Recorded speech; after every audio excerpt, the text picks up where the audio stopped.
mat na kon lamin fi tasul nee ma buuna yaa mën a lim nee leen faa'ilun mu faa'ilatun see ko buuna yaa mën a way.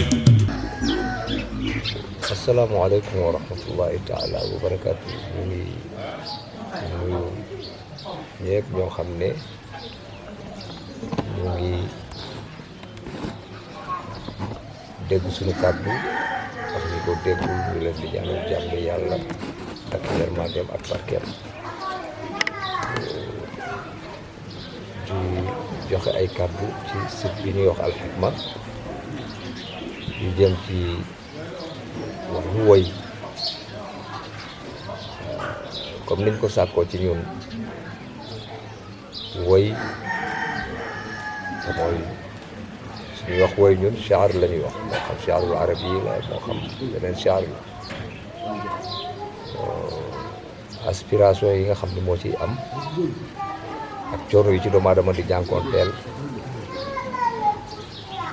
woy dafa bari ay façon bari itam ay woykat yu bokkul nu ñuy woye ñii dañu jàng aruud ba man ko di ca woy ñii yàlla daf leen may ñu mën a woy te jànguñu aruud sax moo tax Mauritanie bi Ahmed Lahmed di wax ni ash-shi'ru bi tab'i naqdun wa bil aruudi ruud gis nga inspiration ci woy lu metti la bu fekkee àndul ak may goo xam ni woy dafa nekk sa tabia mooy wax ne shi'ru bi tab'i naqdun bu fekkee ni woy dafa nekk sa tabia nag voilà sa nature nga nekk woykat yàlla may la nga mën a woykat li Mauritanien bi waxoon ci moroom ma bañ koo laajee yàgg diw ku dàqa woy mu ne huwa aksaru minni xalafan wa ana afdal moo ma ëpp cëgg waaye maa ko dàqa raw bu fekkee ni dafa tegu ci arub aspiration yi day metti lool bu fekkee nag dafa nekk tabia ci doomu aadama bi foo toog rek mën nga woy fu mu la dikkal rek mën nga woy fu jataay amee mën nga woy am na ñoo xam ni ku mel ni Serigne Mohamed Bouna yàlla ko yàlla dool yërmande jataay bu musaan am rek xew-xew bu am rek mën naa daal di woy am na ñu yàlla may loolu woy nag dafa di fànn boo xam ni boo ci duggee dinaa wax xale yi waxtu wu nekk ne fileeg doo tëdd ba guddi nelaw ba yàgg nga yeewu taal làmp di bind fileeg loolu du la dal nekk goo woykat fileeg doo dem ba yàgg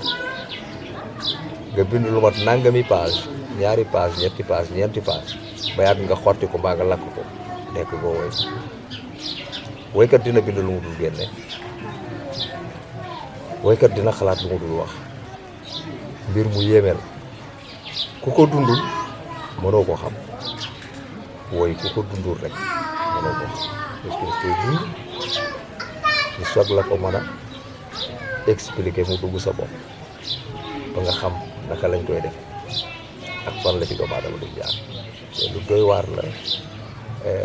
woykat nag bari na léegi lool waaye itam léeg-léeg nga gis woykat boo xam ni la muy woy boo ko nattee ci ni ñuy woyee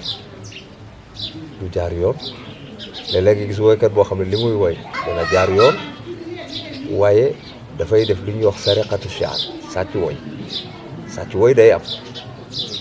moo xam da nga andi baat yu waa ji andi woon moo xam da nga andi baat yu méngoog moom des na sàcc woy ci maana des na sàcc woy ci waxiinu woy wi sax mën nga ci sàcc waxiinu beneen woykat woy daal fànn la boo xam ne ku ko dund ku nekk bi nga xam ne su tegoo ci jàng metti na lool su tegoo nag ci yàlla may la nga mën ko moom mën naa oyof loolu daal ci gàttal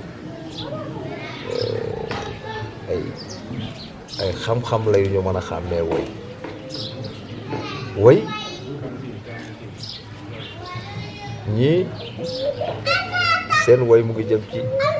tàgg yonent bi sallallahu alayhi wa sallam ñii seen woy mu ngi jëm ci diine ñii seen woy mu ngi jëm ci li ñuy wax xayaal ñii seen woy mu ngi jëm ci fànn ñuy wax al fànn maanaam aar waaye bu ci ne woy la ci nekk rek woy ci gàttal daal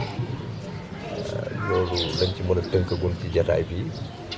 te yeneen jamono incha allah woy sawar nañ ci di ci wax lool itam yàlla daf ñu nattoo ñu bëgg ko lool jërë ngeen jëf